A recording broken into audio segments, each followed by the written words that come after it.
Assalamualaikum warahmatullahi wabarakatuh. Jira jirtu ilmaan Oromoo qaqqaalee fi gaggaarii hundi keessanuu akkam jirtan nagaa fayyaa keessanii baga jiraattan sinin jecha yooyaa harka fuunee ilmaan Oromoo kan bakka garaagaraatiin hordofaa jirtan hundi keessanuu warroonni gara chaanaala kiyyaa dhuftanis anaa dhufuu sin jedha. Warroonni amma dura dhuftanis subscribe naa gootan hedduu galatoomaa sinin jedha.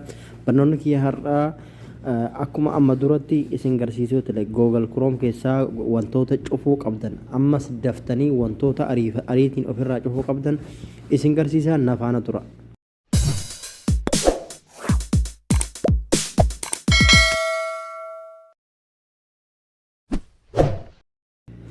Google Chrome akkuma beektan hundi keessanuu Google Chrome beekamaadha. Google Chrome kana keessaa amma dura wantoota hedduu isin barsiiseen ture. Akka daftanii ofirraa cuftanii Google Chrome wantoota interneeta kanarratti nama xalafuudhaan beekamu keessaa kan shoora ol aanaa taphatu Google kun gosa lama Google ka beekamaa fi kana ka Google ka beekamaa sanii kaan immoo Google Chrome jedhama. Kun immoo Google Chrome kini emailii akkasumas paaswoordii bilbila keessanii akkasumas karaa wantoota karaalee garaagaraatiin akka namni kontirool sin godhuun shoora ol aanaa taphataa sawwan ta'eefuu wantoota haaraa amma gabbahantu jira. Wantoota ani irratti qaqqabadhe isinii qooduu barbaadetu jira. Wantoota san godhuun isin irratti dirqama. Warroonni viidiyoo kana agartan hundi keessanuu waan kana yoo gootan isinumatu itti fayyadama ana caalaadha. Ani kan hojjedhu waan ofii beekan takka namaaf qooduun kennaa rabbiin namaa kenne waan ta'eefuu baasii ittiin qabdanii waa kana dhaggeeffattanii yoo itti fayyaddan isinumaa faayidaa isin jedha. Gara barnoota kiyyaatti isin dabarsaa nafaana tura. Kallattumaan Google Chrome keessa seennaa erga Google Chrome keessa seennee mallattoo gubbataarra sarara sadii tana argaa jirtanii sarara sadii tanarra cuqaastanii ergasii bakka siitingii tana seennaa jechaadha. Siitingii irra seennaa jechaadha. Erga siitingii irra seennee kunoo ka jalqaba yeroo baatanii bakka tana sinif fida jechaadha. Bakka tana sinif fida jechaadha. Bakka tana yeroo sinif fidu irra cuqaaftanii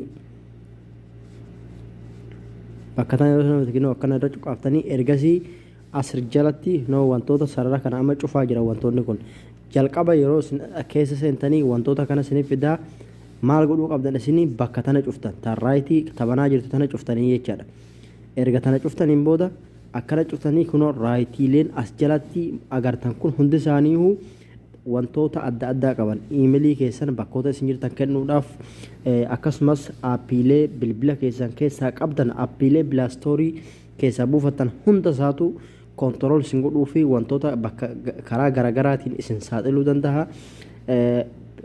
Karaalee suuraalee istuudiyoo bilbila keessanii yookaan galerii keessan keessaa wantoota hedduu dabarsee kennuu danda'a waan ta'eefuu wanti isin godhuu qabdan waan raayitii armaa gaditti argaa jirtan kana waan raayitii kanaa daftanii ofirraa cuftanii waan raayitii kana guutumatti ofirraa haqxanii jechaadha.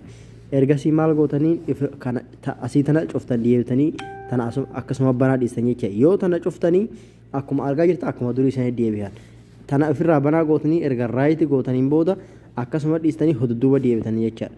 Erga hodudduuba deebitaniin booda maal gootanii asitti dhuftanii bakka Google kanatti jechaadha.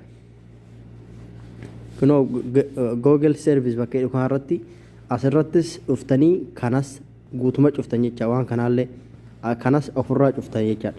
Wantoonni kuni wantoota akkan isin saaxiluu danda'u keessaatii akkasumas karaa gadii kana as jalatti kana lammaanillee keessa seentanii cuftan kanas akkasumatti ofirraa cuftanii asitti dhuftanii ka gara gadii kanallee ofirraa cuftan banaa jira amma kanas ofirraa cuftan.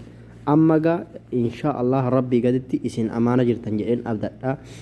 Wantoota haaraa na harka ga'an yeroo arge akkasumatti isiniif qooda galatoomaadha. Akkasumas obboleewwan keenya qaqqaalii mana hidhaa Saudi Arabiyaa keessatti dararamaa rakkachaa jiran mootummaan Itoophiyaa uummata kana hin beeku jedhee rakkoo fi gidiraa argaa jiran kanaaf rabbiin furmaata hafidu du'aa'ii keessan bira dhaabachuu hin dagatinaan dhaamsa kiyya akkasumas chaanaala kiyya subscribe like share godhaadha. Gaaffii yoo qabaattanii akkasumas dogongaroon qabaadhina sirreessuudhaaf komentii jalanaa barreessaa isin jedha.